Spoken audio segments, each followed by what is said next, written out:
Meu nome é Araquém Amâncio Bezerra. Fui aluno do antigo Instituto Gamo, atual Instituto Presbiteriano Gamo, de 1951 a 1962. Minha família sempre foi muito ligada a ele. Escrevi 2 livros sobre essa instituição de ensino. O Instituto Presbiteriano Gamo, desde sua instalação em Lavras, em 1892, tem tido uma grande participação na vida da cidade. Quando os missionários chegaram a Lavras, a cidade centenária não contava ainda com facilidades como luz elétrica. Tinha sido explorada por mineradores a partir de 1729 e se estendia ao longo de praticamente uma rua de aproximadamente 4 quilômetros. Pequenas derivações dessa rua eram lamacentas ou poeirentas. As casas eram simples, cobertas de sapé, nos arredores da cidade. As casas de elite se localizavam na praça principal, algumas com calçadas feitas de cimento importado em barricas. O ensino se limitava a aulas dadas por particulares para poucos alunos e ao Colégio Lavrense. Havia um jornal chamado O Lavrense. Posteriormente, outros jornais começaram a circular. Os trabalhos evangelísticos presbiterianos já existiam desde 1887 e aconteciam com a visita do reverendo Eduardo Carlos Pereira, da cidade de Campanha. Ganharam força com a chegada de Samuel Gamo. Antes da construção de um templo, as reuniões ocorriam na residência do Sr. Francisco Augusto Deslandes. Com o aumento do número de fiéis, as reuniões passaram a ser realizadas no salão da Escola das Meninas, do Instituto Evangélico, que mais tarde passou a se chamar Instituto Gamo. Com a necessidade de um local mais amplo, as reuniões passaram a ser na residência de uma senhora membro da igreja. Em 1899, foi inaugurado o templo da Igreja Presbiteriana. Em outubro de 1911, foi organizada eclesiasticamente a primeira Igreja Presbiteriana de Lavras.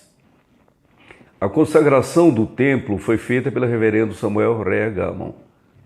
Desde o início, o Instituto recebeu muito apoio e consideração por parte das autoridades lavrenses, conforme escreveu o Dr. Gamo quando da abertura do Colégio dos Meninos.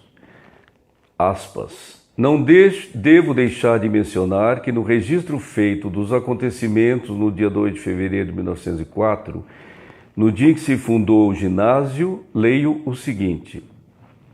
Visitaram o estabelecimento a 1h da tarde os senhores Dr. Álvaro Botelho, Firmino Costa, Coronel Pedro Salles, Afonso Mesquita e César Guadalupe. Às 5h, o Dr. Augusto Silva e de noite, às 7h, o Dr. José Esteves de Andrade Botelho e sua esposa, Dona Elvira. As pessoas citadas eram figuras de destaque na política e na sociedade lavrense. Dada a importância do Instituto, em 24 de janeiro de 1905, a Lei Municipal número 372 autorizou o agente executivo Coronel Pedro Salles a iluminar a Praça Dr. Jorge, endereço do colégio, com combustores e lâmpadas belgas. Segundo o professor Firmino Costa, importante educador e filólogo, o Instituto marcou uma nova fase para a instrução em Lavras. As tentativas anteriormente feitas para a criação de colégios evidenciam, sem dúvida, o amor e o interesse de nossos conterrâneos à causa da instrução. Porém, elas nunca chegaram a resultados seguros e duradouros. Os missionários estranharam, entre outras coisas, o fato de as pessoas usarem o mesmo tipo de roupa nas mais diferentes ocasiões. Além disso, as crianças não eram muito asseadas. Passaram a exigir, para frequentar as aulas, que viessem bem vestidas e asseadas. Posteriormente, passou a ser exigido o uniforme. Por iniciativa do Dr. Gamo, foi criado o Clube Literário Musical, com a primeira apresentação em março de 1896. Os clubes ou associações escolares eram um modelo comum nos Estados Unidos. O jornal O Republicano, de 13 de março de 1901, noticiou que a reunião do Clube Literário e Musical aconteceria na residência de Samuel Rea Gamo, o que demonstra que os presbiterianos já participavam da vida social da cidade. Desde o começo, a intenção dos missionários foi aliar a difusão do Evangelho ao ensino e à formação do cidadão em sua plenitude, intelectual, profissional e cidadã. Seguindo os padrões da época, as moças que concluíam o curso estavam preparadas e teriam cultivado belamente o seu espírito, estando aptas para serem um ornamento para a sociedade e para o lar, e cumprir sua missão de esposa e mãe, habilitando-a a dirigir e executar os trabalhos do lar, como constava na propaganda do colégio. Para isso, além das disciplinas curriculares, havia outros cursos. No curso de Economia Doméstica, na área de decoração, aprendia-se a escolher o local para moradia e sua construção, saneamento do lar e higiene doméstica, embelezamento da casa.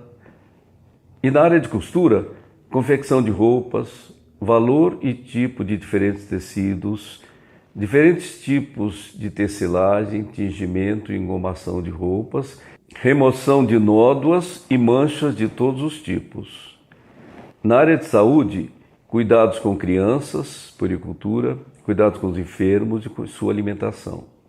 Na área de artes rurais, que eram agricultura e horticultura familiar, eram dados conhecimentos sobre os diversos tipos de solos e dos adubos próprios para cada um. Plantação, noções de laticínios, de avicultura, que é a prática em cuidar de aves domésticas, enlatação e outros métodos de conservação de frutas e vegetais. O curso de culinária ensinava a preparar receitas com recursos do país e da região para tornar a refeição mais saudável e variada, além de lições e trabalhos especiais sobre como preparar alimentos para crianças e enfermos. Os rapazes tinham aulas de serraria, ferraria, sapataria, cartografia, encadernação, fotografia e práticas agrícolas. Havia também o curso de música. Os alunos interessados em diploma pelo Trinity College de Londres podiam seguir o programa do mesmo e ser examinados por professores que vinham à América do Sul para esse fim. Os aprovados nos exames escritos e práticos recebiam atestado de aprovação. E os que concluíam o curso e eram aprovados nesses exames recebiam o diploma do Trinity College. Era franqueado a ambos os sexos, com aulas de piano, violino, flauta, banda e vocal. Era também aberto para a comunidade, independentemente de ser aluno da instituição. As escolas presbiterianas trouxeram novidades na área de educação, como, por exemplo, a introdução de atitudes liberais com respeito à raça, religião e ideias políticas, a adoção da educação desde o curso primário, organização do esporte como obrigatório e sistemático, introdução de novas modalidades de esportes e desenvolvimento de atividades extracurriculares como os grêmios. O Instituto procurava realçar o desenvolvimento da inteligência sobre a memória, utilizando o método intuitivo, que não dava resposta direta, mas levava os alunos, por meio de suas reflexões, a encontrar resposta para suas indagações e, com isso, construir o seu conhecimento. Dava prioridade à observação e ao desenvolvimento de atividades concretas. Esse método já era utilizado nos Estados Unidos, em todos os níveis de ensino. As ideias de Pestalozzi estavam presentes no sistema educacional do Instituto, como afirmou o Dr. Gamo em 1928. Os alunos aprendiam, conheciam novidades e levavam conhecimento para a família. O jornal O Municipal, de 1902, publicou anúncio de matrícula para o internato e externato, com destaque para a direção criteriosa, instituição sólida, com as matérias ministradas por professores hábeis e segundo métodos modernos. Seguindo a filosofia da mente sã e corpo são, havia aulas de ginástica e novidades na área de esporte. A ginástica, uma novidade trazida pelos norte-americanos, tinha característica artística, sendo que a masculina era mais exibicionista e a feminina mais próxima da dança. ainda não havia a prática dos esportes atléticos. Nos primeiros anos da década do século XX, chegou a Lavras a prática de tênis, trazida pelos missionários. Esse esporte foi introduzido no Brasil no final do século XIX. O futebol começou a ser praticado em Lavras, no Instituto Evangélico. A primeira bola de futebol foi trazida por um dos reverendos da instituição na primeira década do século XX. A introdução de esportes estrangeiros em Lavras começou pela influência protestante. Eram praticados futebol, voleibol, basquetebol, além de lawn tennis. Em 1907, o reverendo Samuel Gamo encaminhou à Câmara Municipal um abaixo-assinado solicitando que fosse construído um cemitério secular, porque as autoridades eclesiásticas estavam criando dificuldade para que os protestantes fossem sepultados no cemitério da cidade que pertencia à Igreja Católica Romana. Ele não foi atendido, mas uma área do cemitério São Miguel foi destinada aos evangélicos. Na década de 10 do século XX, para suprir a deficiência de professores locais e falta de missionários, foi iniciado um curso de preparação de professores, seguindo o programa do Westminster Teachers Training Course, diplomando inicialmente 9 professores. A partir da primeira metade do século XX, já começava a haver preocupação com a fixação do homem no campo, com vistas à reorganização da economia mineira. Em 1905, o Dr. Gammon planejou criar um curso agrícola que preparasse os agricultores convenientemente para aproveitar as riquezas naturais da terra. A região tinha todas as características de solo e clima para a produção agrícola, mas os fazendeiros ainda trabalhavam a terra e tratavam os animais de maneira primitiva. Além disso, o agricultor era considerado indivíduo inferior aos bacharéis em letras. A ideia do Dr. Gammon era formar uma classe de agricultores conscientes de sua importância e força e com cultura intelectual para defender seus direitos nas assembleias legislativas e nas sociedades científicas. Esse sonho se tornou realidade em 1908 com a criação da Escola Agrícola. Foram importados suínos e gado de raça, além de maquinário. Em 1911, foram instalados na Escola Agrícola o posto zootécnico e a estação meteorológica de Lavras, criada por iniciativa do Dr. Gammon. Em 1915, a Escola Agrícola começou a realizar exposições agropecuárias. As exposições eram parte do programa de extensão agrícola. Eram realizadas no recinto da escola, com mostra de produtos da região e premiação aos melhores, projeção de filmes e outras atividades. Além das exposições da propaganda agrícola, outro projeto de extensão foi o ensino ambulante. A propaganda agrícola e o ensino ambulante tinham a vantagem de não exigir o deslocamento do agricultor até a escola, e o ensino ambulante levava professores e alunos até a propriedade para atender a qualquer solicitação de ajuda, orientação, além de distribuir boletins e exemplares da revista O Agricultor. Essas atividades são consideradas as primeiras manifestações de extensão agrícola no Brasil. Outro sonho do Dr. Gammon era a criação de um curso de formação de professoras. Em 1909, esse curso foi criado e começou a funcionar no ano seguinte.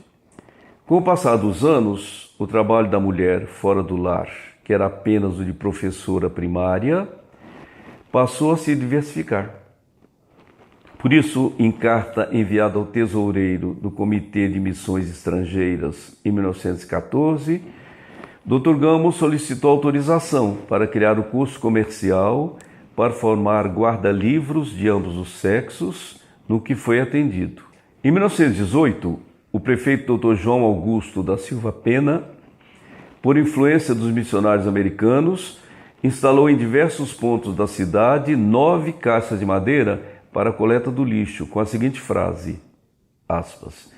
Põe aqui a casca de fruta, a ponta de cigarro, papel inútil, tudo quanto possa sujar a rua, fecha aspas. Estava criado o primeiro serviço de limpeza das ruas. Nesse mesmo ano, a epidemia de gripe espanhola, que graçava em São Paulo e outros estados, já causara muitas mortes. Outubro e dezembro de 1918 foi o período oficialmente reconhecido como pandêmico.